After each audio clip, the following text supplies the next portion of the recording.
మీ మోకాల నొప్పులకు ఎటువంటి సర్జరీ లేకుండా ఎపియాన్ పెయిన్ క్లినిక్ అందిస్తున్న అత్యాధునిక చికిత్స. ఈ మధ్య కాలంలో బాగా ట్రెండ్ అవుతున్న exercise formula or walking formula 666 3 అన్నమాట. అయితే దీని గురించి ఏంటో ఫస్ట్ క్లుప్తంగా మనం తెలుసుకుందాం. ఈ 3 విధానం ఏమిటంటే ఉదయం పూట 6 గంటలకు కానీ సాయంత్రం పూట 6 గంటలకు కానీ ప్రతిరోజు 60 నిమిషాలు వారానికి 6 రోజులు నడవాలి అనేది సిద్ధాంతం. దీనివల్ల ఉపయోగాలు ఏమన్నా ఉన్నాయా? డెఫినెట్గా కొందరి మీద స్టడీ చేసినప్పుడు ఈ విధానంలో చాలా మెరుగుపడే అవకాశాలు డెఫినెట్గా ఉన్నాయి. సో ఈ విధానాన్ని కానీ కాస్త మనం పక్కకి పెట్టి చూస్తే కనీసము వారంలో 5 రోజులు ప్రతిరోజు 45 నిమిషాలు బ్రిస్క్ వాకింగ్ అనేది చాలా ఉత్తమం. అయితే ఇప్పుడు ఉన్న కొత్త స్ట్రెస్ లెవెల్స్ ప్రకారం కానీ కొత్తగా జబ్బులు వస్తున్నందుకు కానీ ఈ నెక్స్ట్ ఈ 666 అనేది బాగా ట్రెండింగ్ లోకి వచ్చింది అనమాట. సో పాతకాలం పద్ధతి వారానికి 5 రోజులు ప్రతిరోజు 45 నిమిషాలు వాకింగ్ చేసినా మంచిదే. లేదా మీకు ఇంకా రిక్రియేషనల్ మోడ్ కావాలి, ఇంకా స్ట్రెస్ లోంచి బయటపడాలి, ఎక్కువ శక్తి పుంజుకోవాలి అంటే మాత్రము ఈ కొత్త విధానాన్ని 666 విధానాన్ని పాటించడం ఎంతో మంచిది. ఇది ఎట్లా చేయాలి అంటే ఇంతకుముందు మనం మాట్లాడుకున్నట్టుగా ఉదయం పూట 6 గంటలకు కానీ సాయంత్రం పూట 6 గంటలకు కానీ ప్రతిరోజు 60 నిమిషాలు వారంలో 6 రోజులు వాకింగ్ చేయాలి. అయితే మొదలుపెట్టే విధానాన్ని కానీ మనం పరిశీలిస్తే ఉదయం పూట 6 గంటలకు మనం లేచిన తర్వాత ఫస్ట్ 6 నిమిషాలు వార్మప్ చేయాలి, తర్వాత 6 నిమిషాలు రెస్ట్ తీసుకోవాలి, తర్వాత 60 నిమిషాలు బ్రిస్క్ వాకింగ్ చేయాలి. మరి బ్రిస్క్ వాకింగే చేస్తున్నాం మనము అని ఎట్లా తెలుసుకోవాలి అంటే యూజువల్గా బ్రిస్క్ వాకింగ్ ఎట్లా తెలుసుకోవాలి అంటే 60 to 70% of the heart rate, highest heart rate కానీ మనం చేరుకున్నాము అంటే అది బ్రిస్క్ వాకింగ్ అని అర్థం. అంటే గుండె కొట్టుకునే వేగానికి కొంచెం ఎక్కువగా మనకు చూసుకుంటే మరి ఇది ఎట్లా తెలుస్తుంది అంటే ఆర్టిఫిషియల్ గ్యాడ్జెట్స్,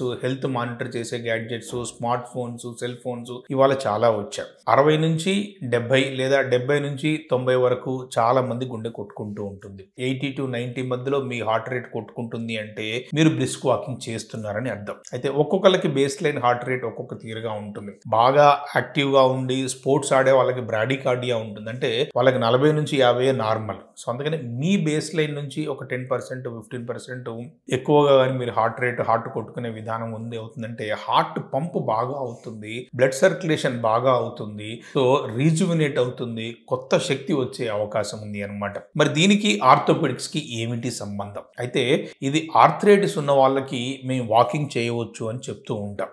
అయితే ముందు గ్రేడ్ 1, గ్రేడ్ 2, ఎర్లీ గ్రేడ్ 3లో ఉన్న వాళ్ళు మాత్రము వాకింగ్ చేయడం ఎంతైనా కానీ మంచిదే. దానివల్ల వచ్చే నష్టాలు ఏమీ లేవు. ఇక్కడ మనం చూసుకోవాల్సింది ఏమిటంటే మన శరీరము, మన మోకాలు థ్రెషోల్డ్ ఎంత, ఎన్ని స్టెప్స్ వేసిన తర్వాత లేదా ఎంత వ్యాయామం చేసిన తర్వాత లేదా ఎంత దూరం నడిచిన తర్వాత మోకాలు నొప్పి అనేది స్టార్ట్ అవుతుంది. ఇది బాగా అబ్జర్వ్ చేసుకోవాలి.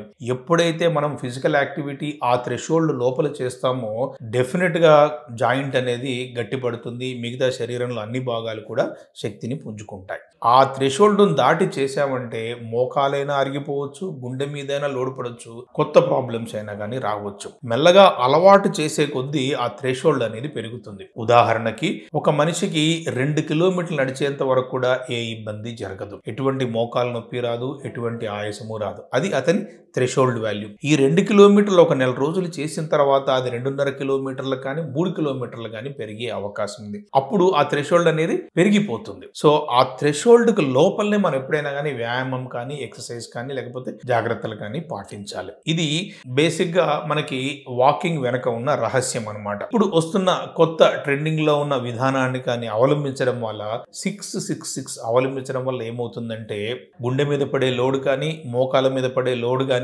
తగ్గిపోయే అవకాశం ఉంది. తర్వాత ఇది కొత్త ప్రోటోకాల్ కాబట్టి ఈజీగా గుర్తు పెట్టుకోవడానికి కానీ పాటించడానికి కానీ చాలా వీలైన పద్ధతిలో ఉంది. కాబట్టి ఈ 666 అనే ట్రెండింగ్ విధానము డెఫినెట్ గా పేషెంట్లకు ఉపయోగపడుతుంది. మరి ఎర్లీ స్టేజ్ ఆస్టియో ఆర్థరైటిస్ గురించి చెప్పారు డాక్టర్ గారు. మరి లేట్ స్టేజ్ ఆస్టియో ఆర్థరైటిస్ వల్ల పరిస్థితి ఏమిటి అంటే, 3వ స్టేజ్లో లేట్లో ఉన్నవాళ్ళు, 4వ స్టేజ్లో ఉన్నవాళ్ళు, వాళ్ళలో కూడా ఒక 100 మీటర్స్ కానీ, 200 మీటర్స్ కానీ, 500 మీటర్స్ వరకు కానీ ఒక కంఫర్టబుల్ థ్రెషోల్డ్ డిస్టెన్స్ అనేది ఉంటుంది. అంతవరకు వాళ్ళు చేయవచ్చు అనమాట.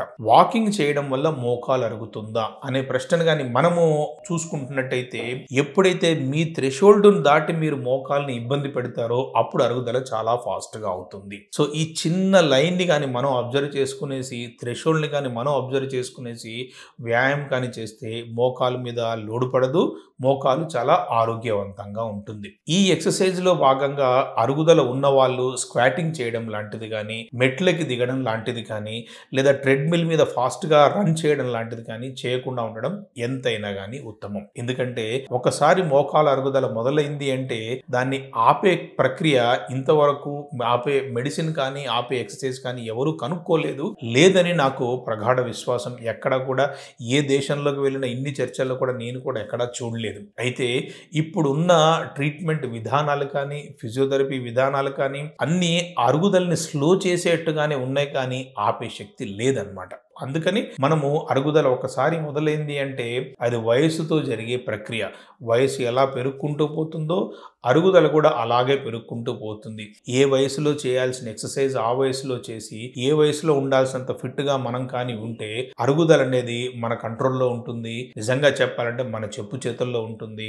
ఆపరేషన్ని కూడా మనం నివారించవచ్చు అనమాట. అందుకని ఈ 6-6-6 అనే విధానాన్ని పాటించడం ద్వారా మోకాలు, గుండె, ఓవరాల్గా శరీరం హెల్త్ కూడా బ్రహ్మాండంగా ఉండి మీరు ఫిట్గా ఉండే అవకాశాలు ఉన్నాయన్నమాట.